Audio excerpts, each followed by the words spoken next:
Pemirsa, mencegah arus pendek listrik yang kerap memicu kebakaran, pengelola pasar-pasar tradisional khususnya diharapkan rutin melakukan pemeriksaan, perbaikan, dan penataan terhadap instalasi listrik.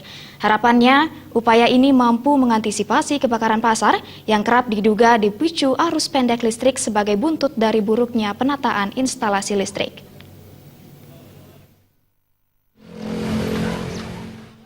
Menurut PLT Dirut PD Pasar Kota Denpasar Made Westre, seluruh bangunan di pasar yang dikelola PD Pasar merupakan aset pemerintah daerah. Jadi seluruh fasilitasnya termasuk instalasi listrik merupakan satu kesatuan tak terpisahkan ketika bangunan diserahkan ke PD Pasar. Kedudukan PD Pasar sekarang berada pada fase merawat, menjaga, dan mengatasi apabila ada permasalahan instalasi listrik. Menurut Made Westre, jika instalasi listrik di Pasar Badung X Tiara Grosir tersedia, yang bekas dari instalasi listrik dari gedung X Tiara Grosir cukup disempurnakan. Titik-titik tanpa fasilitas penerangan perlu diprioritaskan.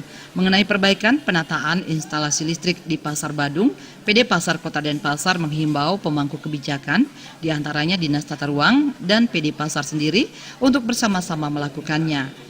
Mengenai pengganti bolham lampu dan aktivitas perawatan serta pengamanan, PD Pasar menyerahkan ke bagian teknik. Pemasangan instalasi listrik telah ada sejak X Tiara Grosir dibangun. Instalasi yang masih menggunakan saluran langsung adalah kios-kios di luar gedung utama, seperti lapak-lapak pada dini hari dan sore hari. Setiap hari kita menghimbau kepada seluruh pedagang, pengunjung melalui pengeras suara untuk tingkat kehati-hatian ya, kewaspadaan para pedagang dan antisipasi pedagang dengan tidak menghidupkan dupa, setelah meninggalkan tempat berjualan, mematikan kompor, mematikan stop kontak, mematikan lampu. Seperti itu imbauan kita setiap hari, hampir pagi, siang, dan sore hari seperti itu. Namun hal yang masih dikhawatirkan pedagang adalah pada musim hujan.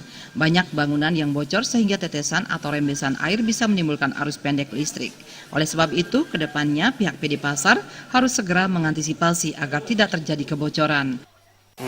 Sini bocor, sana bocor. Takutnya ini Bu ya, takutnya kena gini ke listriknya Bu ya? Iya. Ya. Biar enggak konslet.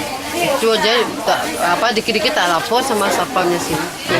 Ya. Setiap musim hujan berarti masih bocor Bu ya airnya? Iya. Kebakaran di pasar tradisional Ubud merupakan salah satu contoh buruknya penataan sistem instalasi listrik di pasar tersebut. Penataan, pengontrolan, dan perbaikan instalasi listrik wajib dilakukan secara rutin dan berkala untuk menghindari arus pendek listrik yang dapat memicu kebakaran. Gung Krisna, Bali TV.